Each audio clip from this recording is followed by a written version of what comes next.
शालिग्राम जी की कहानी। एक बुढ़िया माई थी, उसके शालिग्राम जी की सेवा थी। कार्तिक मास में वो पुष्कर स्नान का विचार कर पड़ोसन से बोली, मैं पुष्कर जा रही हूँ, तू मेरे शालिग्राम जी को रख ले। पड़ोसन बोली, मुझे सेवा पूजा मोती नहीं आते, बताओ वैसे कर दूंगी। बुढ़िया बोली, सवेरे इनको उठाना, गंगा से लोटा भरकर पानी लाना, आते समय बगीचे से पुष्प तुलसी लाना, भगवान को जल व कच्चे दूध से नहलाना, चंदन लगाकर पुष्प तुलसी चढ़ाना, दूध का भोग लगाना, दोपहर को रसोई में जो भी बने उसका भोग लगाना, शाम को दिया जलाना, ऐसी सेवा पूजा करना। कहकर वह चली गई।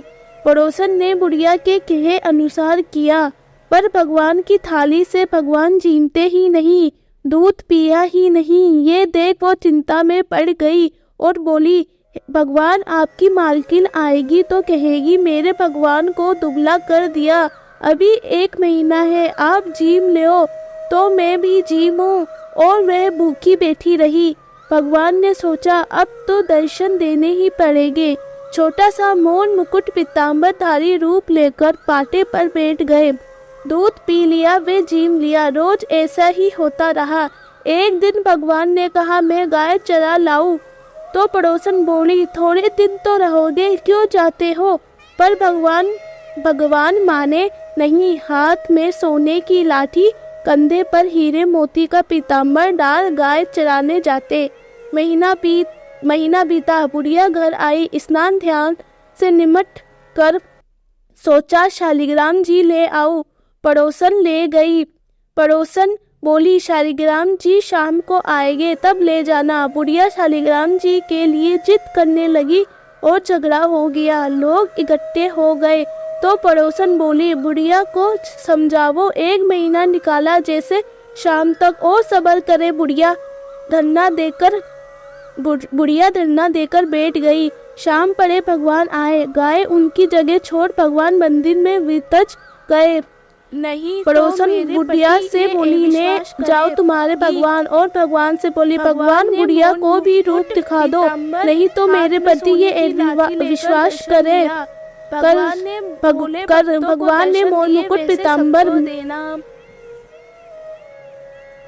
बैकुंठ चौदस की कहानी।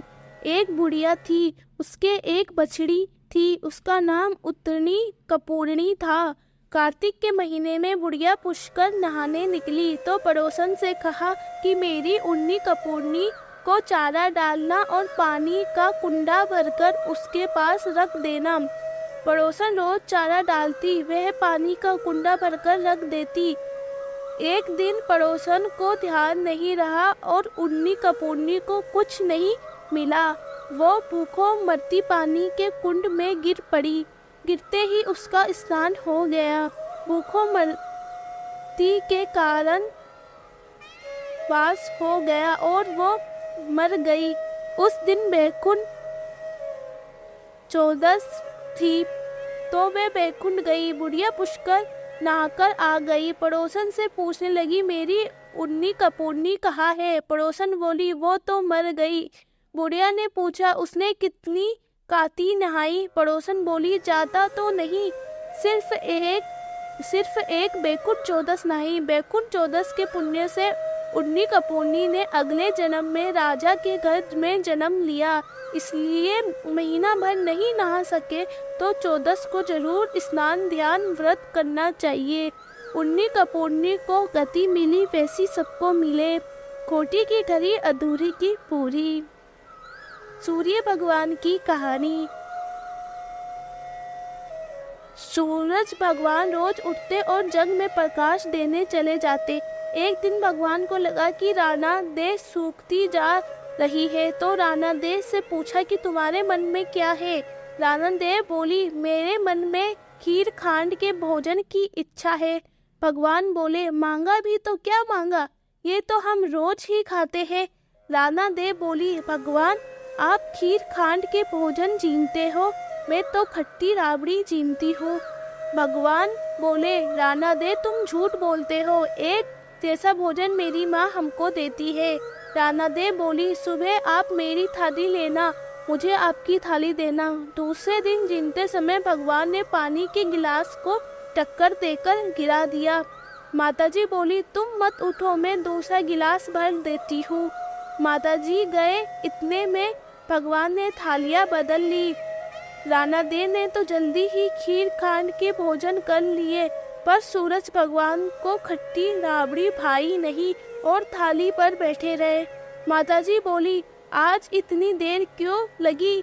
भगवान बोले, आज तो खीर खांड खट्टी लग रही है। माताजी बोले, राणा देव की थाली आपने क्यों ली? भगवान कहने लगे, माँ, अपने घर में आप 2 जन और मैं जिसमें भी 2 बात में नियम पालन वाला, और मेरे ही घर में ऐसा होता है तो दुनिया में क्या होता होगा। घर में सबका खाना एक जैसा बनाओ। वहाँ से वो कुमार के गए और बोले, 2 पेट की हांडी किस कुमार ने बनाई? रतन कुमार को लगा आज तो भगवान आए हैं। माँ जी तो 1 टका देती थी, ये 2 टका देंगे। और कुमार बोला, मैंने बनाई। भगवान बोले, आज के बाद 2 पेट हांडी के बनाए तो तेरे सहस्त्र पेट कर दूंगा। कुमार बोला, मेरा तो 1 पेट भरना मुश्किल है, सहस्त्र हो गए तो क्या करूँगा? मैं अब तो 2 पेट की हांडी नहीं बनाऊंगा। इस तरह सूर्य भगवान ने बात मिटाई।